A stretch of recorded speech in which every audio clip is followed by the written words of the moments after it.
so excited today. Our guest is from Dobsonville. Works with some youngsters there, young men in particular.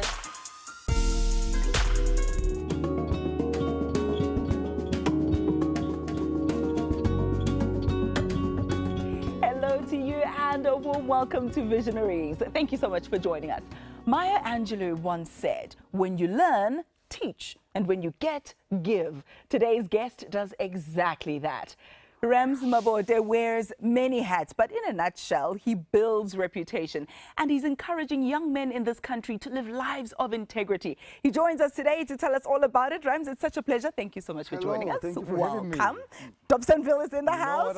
You know what I'm saying? Which part of Dobson did you grow up in? The original. The original. The very main street of Dobsonville, Rodiport Road as you are called Yes, now, yes, yes. That's where born, bred and corrupted, right? Oh, born, bred and corrupted. That's a new one. Living with mom and dad? Yeah.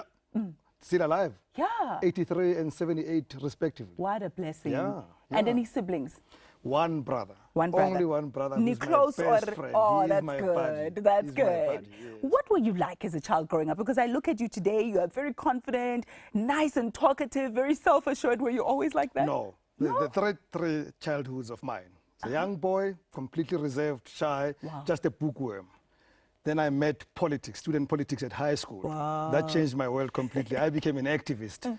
But I think at tertiary I was not as much an activist as I was, but I just focused on being this clever guy who knew so much about the world. So I became a different human being. But yeah, as a kid I was completely shy. What did you want to be when you were in high school? I mean, because you had so many options.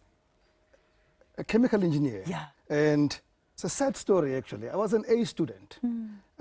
And for some reason, you know, there was always a rumor that the then National Party government would doctor people's results.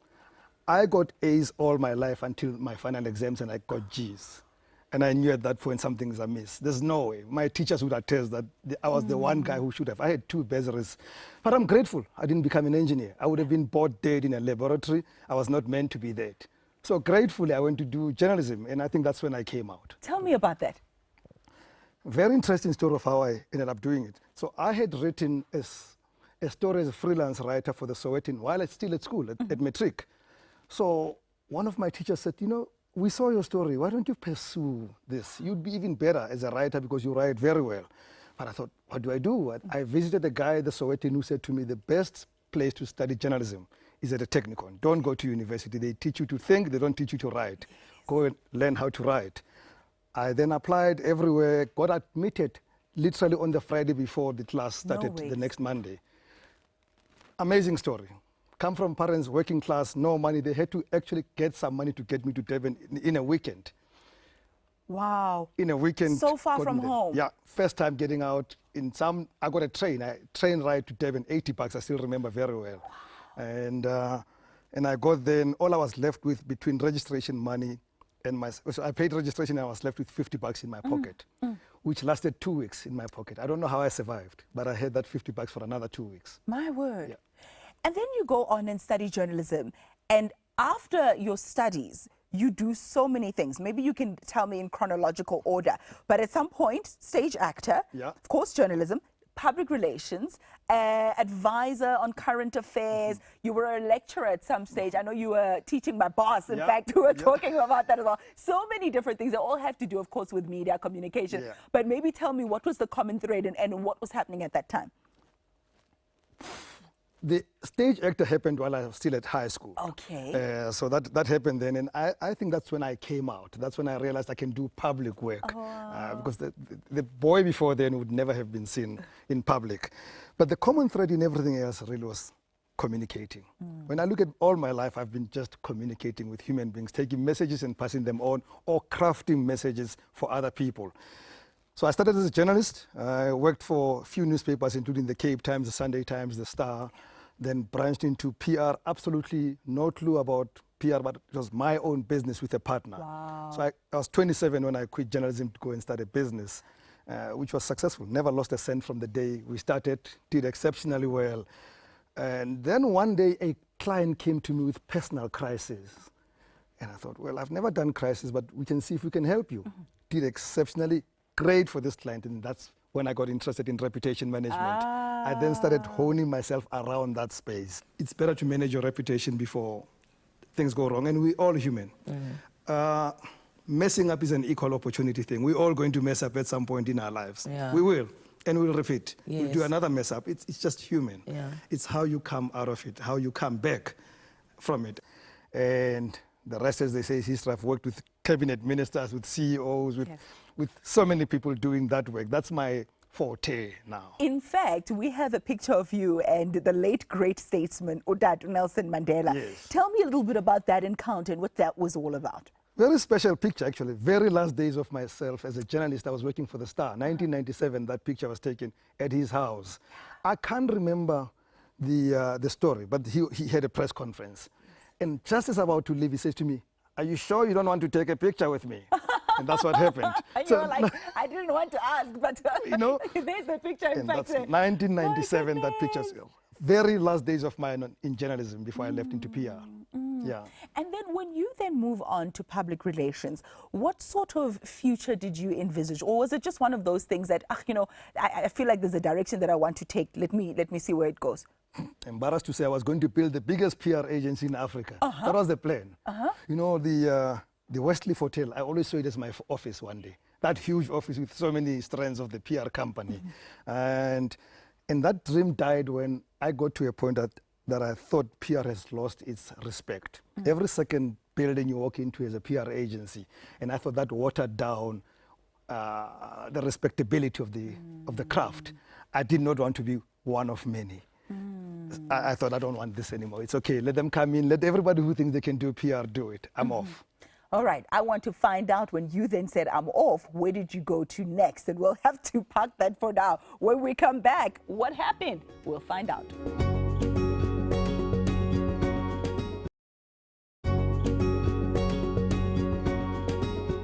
Hello again. Thank you so much for staying with us. We continue our conversation with Rams Mabote. Rams, before we get carried away, I've always wanted to know this.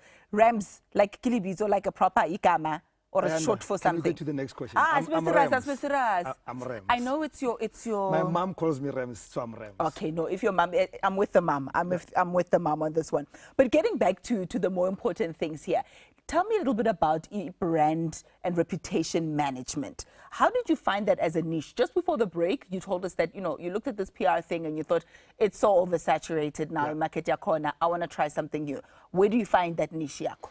I found that, well, when we're doing PR, that a lot of people that we work with, and that would be senior people, they have not developed what they stand for, what distinguishes them from the crowd. Sure. And I realized, here's an opportunity. I can help them build who they are beyond the business, because, you know, you could be CEO of the SABC, but you also are under. Yeah. So where do you come in? Where do you fit into that space? Well, you can't be bigger than the brand, but don't be too smaller than the brand, the SABC, that is. So I help people to be equal to what they lead. Wow. You can't be smaller than the company that you lead. So I help them work on their personal brands and build them to the level where they're bigger than a CV, actually. Your CV is no longer good at that level. People must just know who you are. Wow. Yeah. And did you find that your own personality fit that perfectly? Because I sort of see you as someone who enjoys a challenge, loves to wrap their mind around something different and new, don't want to do the same thing again and again. So different brands, and you focus on that one, and then you look at this one as well. Was that something that you found that fit you perfectly? Yeah. I just love I it. thought so. Yes, it's me. It's a reflection of me. I love, you bring me problems, we can see how we get around the problems. Boredom, we can make it exciting. Yeah. So that's what I do. Yeah. Yeah. And what was the most exciting thing about doing that? Well, interestingly, it was a cabinet minister that I worked with around 2010 to about 2014. And very hectic, exceptionally hectic, a lot of problems that we had to deal with, but pulled an ordinary unknown cabinet minister to somebody who's shown, who got to be known, who got to be enjoyed by a lot of people, but also dealing with a lot of challenges that we had to fob off from her. The good thing for me, I must tell you, is that spending time with that minister, I also got to see the world. Wow. I traveled the world. I in a period of that 4 years or so, I probably went to at least 12 countries, including Cuba. For me, that was special, going to Cuba. My goodness. Yeah. And what was the absolute worst thing about that? The day she lied and she didn't take my advice. That was the worst. That broke me. I thought she always listened to me, but on that day, she was not willing to listen to me because she had made up her mind on the position that she wanted. And that's the day I left. It's very interesting that you would then speak of someone who is in that authority on a national scale, because the work that you do today, especially with your foundation, speaks to nation building, speaks to social cohesion, speaks to youth empowerment. I want you to tell me about that. More than anything, Future Kings speaks to social responsibility. We all have a responsibility to society. And I think that in spite of the privileges that men have enjoyed in society, we are not giving back to society in form of responsibility. We continue to take. And we take sometimes in very terrible forms. We rape, we pillage, we steal, we terrorize people. Fact of the matter is that the society is still shaped by a dominant male factor of some sort. The world is still determined in a bigger way than it should be by what suits men than what suits women. And it's a legacy of where we come from than I think it is a makeup of men to want to dominate necessarily. At least men, I think sensible men would not want to dominate. And we don't pause to say, what can we give to make this a better society? And that's what Future Kings is all about. It's both for the young men that we try to make Future Kings, but to get men to contribute in making that happen. Because men my age are entitled. They do absolutely nothing. We get the tenders, we do well, we drive the good cars. I play golf with them, but we do not much. And I love it. I mean, there's a picture of you pretty much wearing what you're wearing today. This is you, Mauna Machens, when you're with the young boys, young men. You know? Those are my I love guys, it. man. Because you need to appeal to them as well. They Yes, must be able to yes. say, this guy I can talk to.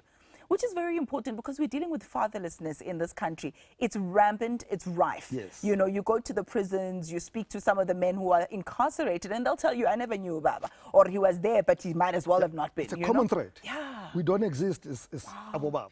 Studies have shown that most people in prison are there because of the lack of fathers' involvement in their lives. Substance abuse, we can see what's happening. Sexual encounters among youth are on the rise, leading to teenage pregnancies. You know, juvenile and young adult prostitution has become a growing issue in our country, and all is because of fatherlessness, the guidance that, you know, a father needs to give in a house. Whether we physically exist or not, we're not there. That's threat, and that's what destroys society continuously. Tell me about the program. So what do you do? So our program is school-based, and we focus really on messaging. So we're not a school, we're not a bursary project, we're not a training program, we're a messaging program. Almost like a church, if you think about it. We go out to as many schools as we can get to. We do talks, but then we do camps after talks, where we try to instill more of the values on these young men. You know, it's a modern-day initiation school. Yes. That's what I call it. Future Kings is just an initiation school. The only thing that we don't go beyond below your waist, but we keep above your head, above your neck. In the mind. Yes, that's where we do the Yeah. nip in your mind, Wow. and create better men of these boys, the stories that they don't hear. But we also remind them, in spite of where they are, because some of the boys we touch come from serious poverty, but we remind them that in spite of that, they're actually very privileged, and they have a responsibility to be good people. Proud moment in dealing with these young people? The proudest for me was a young man who then confided in me and told me about how he's never spoken to his dad since his father walked out of the marriage. And I said to him, has it ever occurred to you that he could actually be ashamed just to reach out? So I'm going to ask you to reach out to him, write him a letter and tell him how much you miss him. And a month later, the young man came to me and said, I've been with my father 3 times since the letter, and the relationship is rebuilt. That was the proudest moment for me. That's absolutely beautiful, because you're seeing lives literally changing, turning around. Can you tell me the cost? And I'm not talking about the financial cost as much as I mean the emotional cost, the cost you know, for your family, for your children, wife, etc. Tell me, what does it cost for you to be able to do what you do? So by the way, I do this full time. So I quit everything that I do. I don't earn money anymore in my life. This is what I do for a living. But when I took this decision, I sat my children down and I said, Daddy's probably going to condemn you to total poverty from now onwards, but he's going to do something very important for society, so please bear with me. And Daddy's not going to be spending as much time with you on weekends because he goes out to do this stuff, but when you can come with me, and they do, my daughter loves it more than my son. He's 16, he thinks he knows better. So we do this a lot. So they understand what I am. It has taken its toll. I spend my day and night on this program. I'm on the road all the time, spend all my money. Yeah. Nobody pays me for what I do. Exactly. I thought so, because I know whenever anybody does such a project, whenever a visionary does that, usually the funds start from yourself, your own pocket first, before anybody else joins. But what we need in society is bigger than our own personal pockets. Yeah. You know, I've been privileged. I've seen the world. I've enjoyed a lot of things in life. I think I've had a good life. If I could spend the last days of my life spending my money to change other people's lives, I'm happy. Come on now. All right, when we come back, I want to know your future plans. What happens next? We'll find out after this.